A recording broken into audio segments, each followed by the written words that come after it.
Alô, seja bem-vindo ao teologando.com, nosso curso de Geografia Bíblica.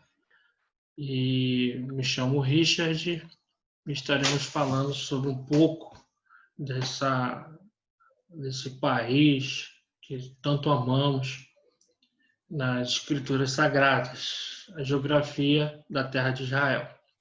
A geografia bíblica estuda as terras bíblicas e os povos antigos do crescente fértil para a compreensão ainda melhor da história, da Bíblia e também das Escrituras Sagradas. É extremamente importante o estudo da geografia como meio para auxiliar no estudo e compreensão. A Bíblia, esse livro que tanto amamos, Deus vai utilizar os escritores e a geografia para apresentar a nós lições importantíssimas.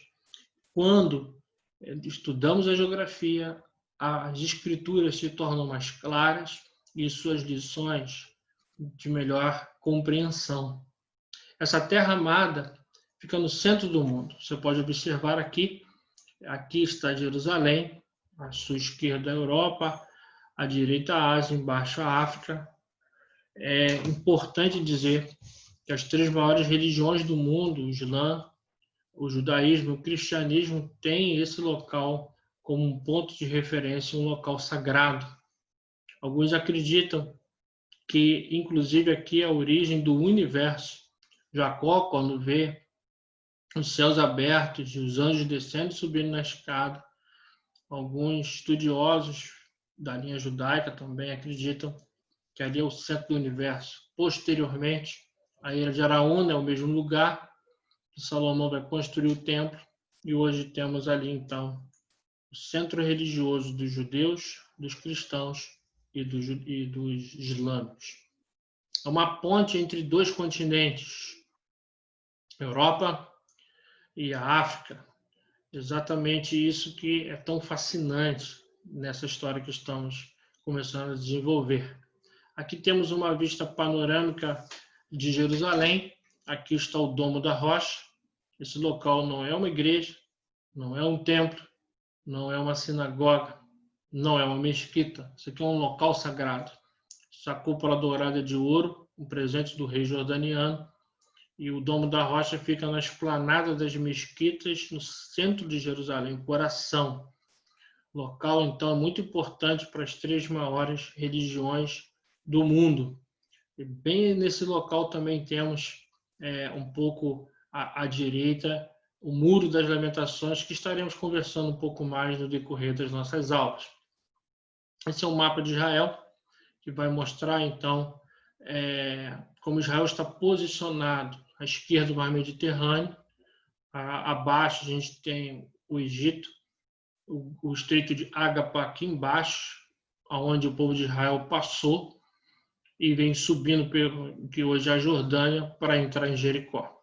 Aqui em cima está o Líbano e aqui as montanhas de Golã e a Síria.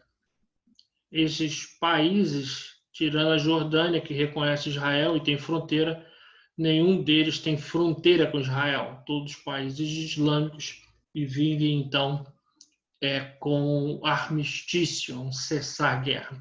No dia de hoje, inclusive, nós estamos orando pelo povo do Líbano. Houve uma forte explosão num porto em Beirute, onde ocorreram muitas mortes e quase 3.000 feridos, exatamente aqui em cima de Israel. Outra foto panorâmica de Jerusalém, mais uma vez o Domo da Rocha, aqui um cemitério de judeus, onde para muitos, quando o Messias encostar no monte sagrado, eles voltarão então à vida. É como se fosse uma arquibancada de luxo para a chegada do Messias. Nós sabemos que o Messias já chegou, Jesus já veio e ele apenas voltará para buscar a sua igreja. Israel também é campo de batalha da primeira, da segunda, é um local de conflito também, e o grande conflito aguardado no final dos tempos, o Armagedon. Olha que foto interessante, esse perfil geográfico mostra algo fascinante da estrutura de Israel. Veja bem, ao seu lado esquerdo está o mar Mediterrâneo. Aqui em cima é o Monte Hermon, e ele então vem derretendo, é um local muito aprazível. Ele vem abastecer através do Mar da Galileia, o Rio Jordão, todo o Israel. Israel tem o que nós chamamos de microclima. Olha que coisa! Você pode, de manhã, durante a parte da manhã, estar no Monte Hermon, fazendo esqui, curtindo esqui. Na parte da tarde, você está no Mar Mediterrâneo, curtindo uma praia, e à tardinha para a noite, você pode estar aqui exatamente no deserto, no Mar Morto. Israel hoje é um dos países mais visitados do mundo. É um país que atrai milhões de turistas, não somente pelas questões religiosas, mas também pela sua microdiversidade, pelas suas paisagens diversas, pelas suas opções, sejam pelo esqui, pelo mergulho, pelas praias, por sua beleza, pela questão religiosa e tantas outras que Israel proporciona. Um país extremamente seguro e um local muito bonito de se ver. Sua população gira em 8 milhões de habitantes, 1,8 de crescimento. As principais religiões são o judaísmo, o islamismo, o cristianismo e os drusos. A língua falada é hebraico, árabe e inglês. Existe uma mistura étnica densa, população de 79% de judeus, 16% de árabes e 5% de outros. Da população não judia, 76% são muçulmanos, 14% cristãos e 10% são drusos ou outros. Essa minoria não judia tem se multiplicado 5 vezes desde 1948 e a população judia 6 vezes desde 1948. Metade vindo por imigração. Sabemos que Israel recebe muitos imigrantes, inclusive que tem alguma coisa na sua árvore genealógica de judeus, de sangue, seja de bisavô, de avô, e recebe muito bem. Então, inclusive você que tem aí, talvez, sangue judeu, você pode, talvez, algum dia estar morando em Israel. 1947, constituído pela ONU, né, o Estado palestino, e aí essa divisão aqui, ó, esse aqui é território judeu, aqui é território árabe. Você pode observar, então, está armada a confusão. Você imagina viver aqui nessa mistura, muito difícil. Jerusalém ficou, então, chamado território internacional e não podia dar certo. Em 1948 explode a Primeira Guerra e já aumenta consideravelmente o seu território. Olha o tamanho de Israel agora.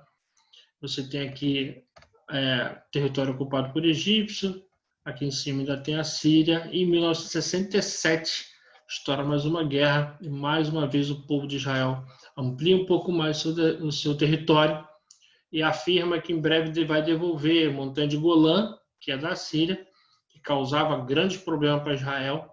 Eles atacavam Israel pelas suas montanhas, aqui é o Mar da Galileia, e então a posição estratégica militar para Israel nos dias de hoje.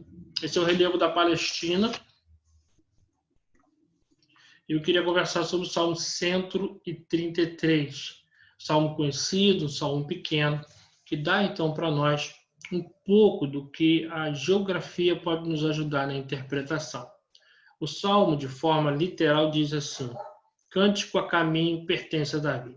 Veja como é bom e agradável que os irmãos vivam unidos, como óleo precioso na cabeça descendo sobre a barba de Arão, que desce até as vestes, como orvalho do monte Hermon, que desce sobre o monte Sião, porque ali ordena Yahvé a bênção, vida para sempre. Eu quero me pegar no versículo 1, falando de unidades. Versículo 3, orvalho do Hermon, que desce sobre o monte de Sião, porque ali ordena Yahvé a bênção e a vida para sempre.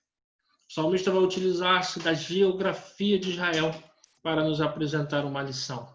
Existe uma dificuldade. A dificuldade interpretativa é a expressão, como orvalho do Hermon que desce sobre o monte Sião. Existe alguma controvérsia em sua interpretação. Alguns entendem que o Hermon fica no extremo norte de Israel, e Sião no extremo sul, está geograficamente muito distante, e com isso impossível uma interpretação literal. Entende-se que o salmista está fazendo uma analogia, porém, ao observarmos a geografia, vemos que existe uma lição profunda para nós. Veja nesse mapa, o Monte Hermon está a 2.814. Esse local fica congelado praticamente o ano inteiro. Como o salmista diz que o Monte Hermon abastece. Olha aqui Jerusalém. Jerusalém está aqui bem abaixo. O que acontece é que Reino do Norte e Reino do Sul, naquele tempo, estavam divididos. Muita confusão e muita briga. O salmista, então, está falando de unidade. É importante andarem juntos. E logo ele utiliza-se da geografia. Ninguém pode andar sozinho. Reino do Norte e Reino do Sul precisam entender que a água que vem do Reino do Norte abastece o Reino do Sul. Os ribeiros que se abastecem do derretimento do orvalho do Hermon transformam-se em ribeiros e ribeiros se transformam em rios que viram o Mar da Galileia, que vira o Jordão e vai dar vida a toda a região sul. Porém, o Reino do Norte também não pode desprezar que Iavé, ele decreta a bênção vinda de Jerusalém. O templo está em Jerusalém, o centro religioso está em Jerusalém. Logo, eles precisam andar em unidade. Eles não podem viver separados. Eles precisam compreender isso. Isso é uma lição que nós aprendemos através, então, da geografia bíblica. Uma lição importantíssima que precisamos aprender. Que Deus te abençoe e fique na paz.